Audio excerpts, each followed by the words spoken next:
Around the mid-16th century, a famous doctor with mysterious abilities appeared in France. According to rumors, he would lock himself in his study each night and sit for hours before a basin of water, until images began to appear on its surface. What he witnessed were the deaths of great leaders, devastating natural disasters, and horrifying wars that brought suffering to all of humanity. The strange doctor recorded these images, and 500 years later, the world would know them by the famous name of Nostradamus prophecies. The origins of Nostradamus. According to records, Nostradamus came from a middle-class Jewish family around the early 16th century. During this time, the Catholic Church was at the height of its power, and people of different faiths were required to convert to survive in French society. Nostradamus' family was no exception. Jews in France were forced to convert to Catholicism or face expulsion. However, conversion was often only a facade, and historians believe that Jewish families in France at the time continued to practice their cultural and religious rituals. Evidence of this is found in Hebrew writings that appeared in some of Nostradamus' later works. If true, it's likely that he was taught the practice of Kabbalah, a mystical tradition dating back to Moses.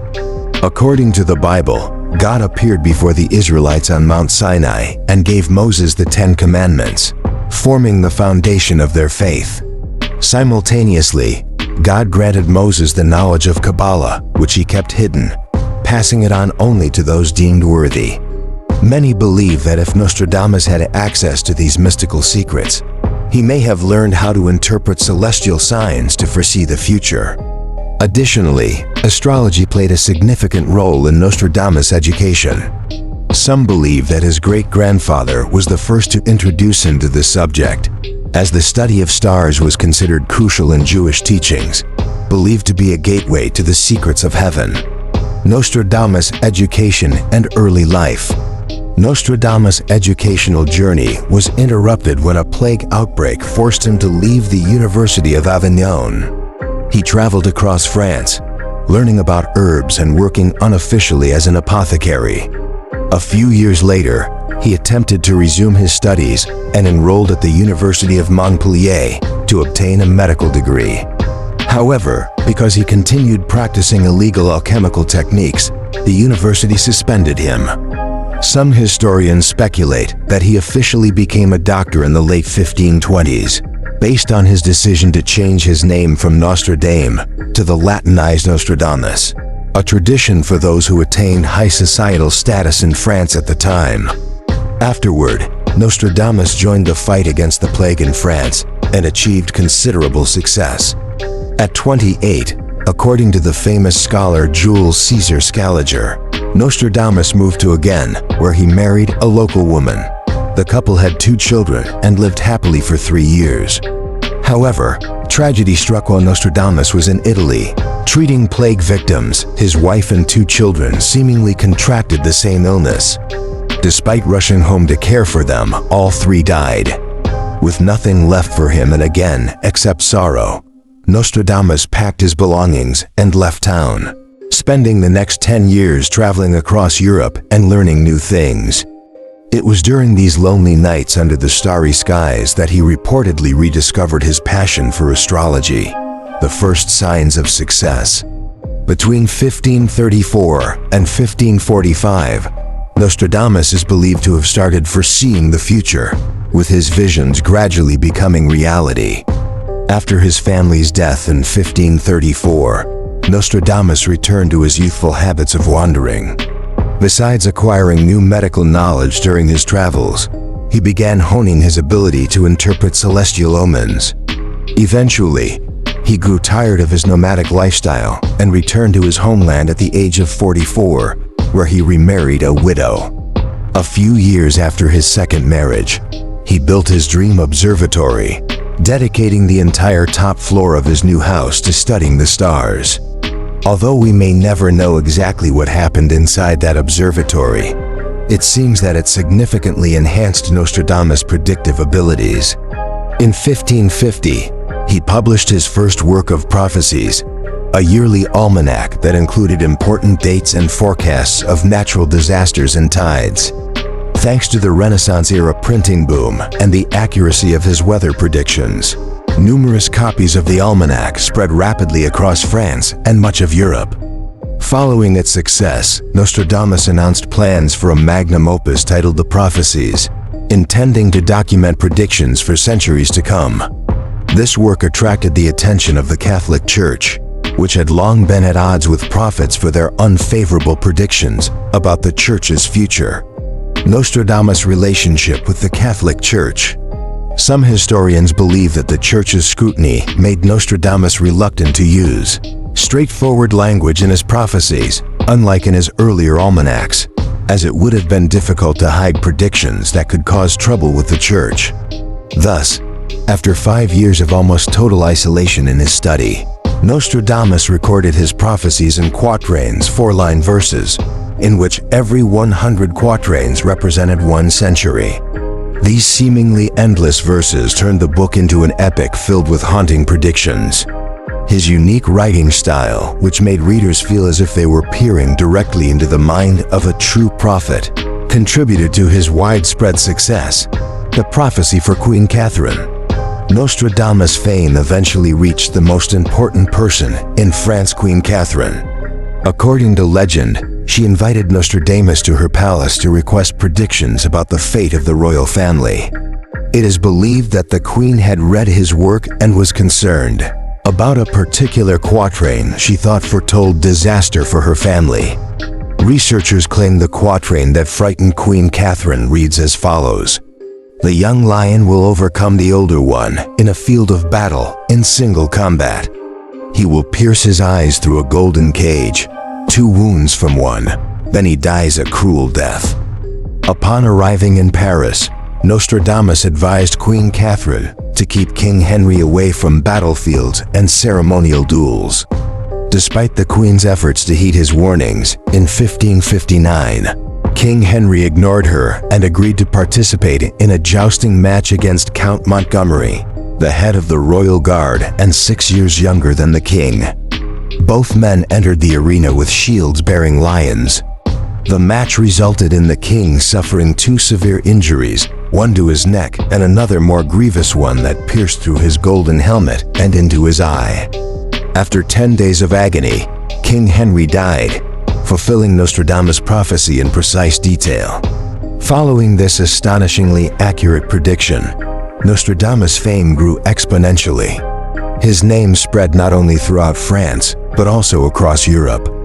Even after his death, his reputation continued to grow, with many believing that he is even more famous now than during his lifetime. Over the centuries, Nostradamus' prophecies have continued to come true, solidifying his legendary status. According to those who study the works of the prophet, one of the most famous quatrains by Nostradamus is believed to have mysteriously predicted World War II, the prophecy about World War. The ferocious beasts, hungry, cross the rivers. Most of the battlefield will be against Hister. In a great iron cage, the Great One is hidden, when the children of Germany see nothing. Many believe this quatrain refers to Hitler, the leader of Nazi Germany in the 1930s and one of the main causes of World War II. The quatrain uses the name Hister, which eerily resembles Hitler. Some speculate that due to the passage of time, printing or translation errors might have changed Hitler into Hister. This quatrain could also be interpreted as accurately reflecting how much of the world's battlefields condemned Hitler's extreme nationalism and white supremacy. Nostradamus also speaks of a great iron cage, which may refer to Hitler's iron bunker during the final days of the war. Defeated in the last battle, Hitler locked himself in this bunker, which became the site of his suicide.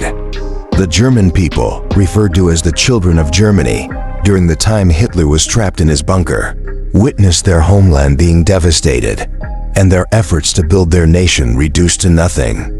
This matches Nostradamus's final lines perfectly. The prophecy about 9/11. After the collapse of the World Trade Center, people across America flocked to the internet, searching for information about the tragedy. Surprisingly, the most searched individual was neither President Bush nor bin Laden, but Nostradamus. In the weeks that followed, books on Nostradamus became bestsellers on Amazon, as experts and enthusiasts combed through his prophecies for any quatrains that might have foretold the tragedy. One passage that resonated with many went as follows: "The earth will tremble, and fire will erupt from its core. It will shake the towers of the new city. The war between two great rocks will endure. Arethusa will then dye the river red." Many believe these lines refer to the 9/11 attacks, with the first two lines symbolizing the collapse of the Twin Towers after the explosions caused by planes. The term New City is still debated today, with many suggesting it directly refers to New York, where the attacks took place. New York itself means New City of York. The two great rocks are thought to symbolize two religions: Christianity, represented by the United States, and Islam, represented by Afghanistan, which entered into a long conflict following 9/11s. The final line about Arethusa, they refer to a type of orchid found in northeastern America, the exact location of the terrorist attack. The uncanny coincidence of a flower's name appearing at the site of the tragedy astonishes many with Nostradamus's prophetic ability, as he somehow predicted that this special flower would bloom at that very spot in the future.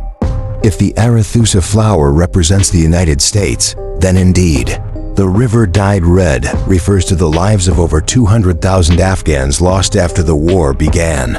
The prophecy about the pandemic.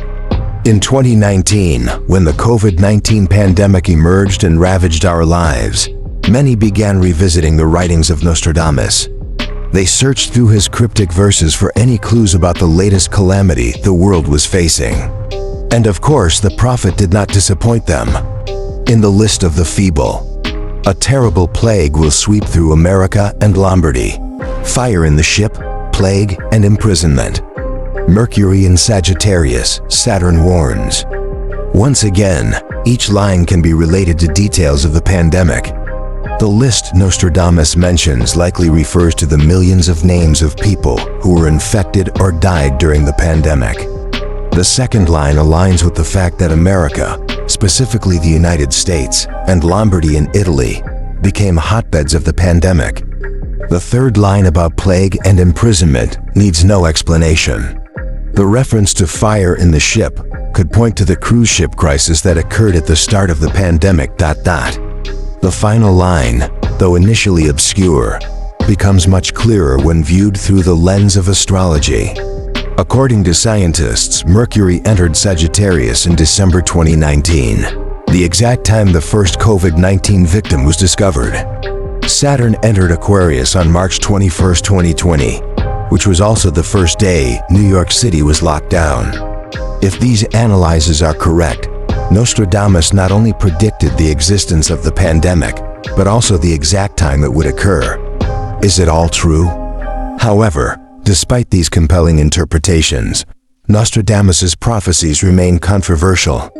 Many critics argue that the accuracy of his predictions is simply due to coincidence and clever interpretation. Nostradamus's works include around 1,000 quatrains, most of which are vague and difficult to understand. Over hundreds of years, it's likely that some events would coincide with some predictions.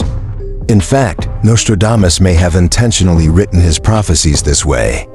Many of his quatrains reference death, war, or natural disasters events that are bound to happen throughout history. This style is similar to modern horoscopes, which predict events we frequently encounter, such as work conflicts, happiness in relationships, or significant life changes. During the peak of the COVID-19 pandemic in the US, conspiracy theories about Nostradamus flourished online, much like after 9/11s. People became obsessed with his prophecies in the face of despair. This may be because the idea that we can know anything about the future, no matter how small, gives us hope that we might have some control over our destiny. And perhaps this is why Nostradamus's reputation has endured for over 500 years. Whether his prophecies are true or false, they have touched on one of humanity's deepest obsessions, the desire to see beyond the veil of the future.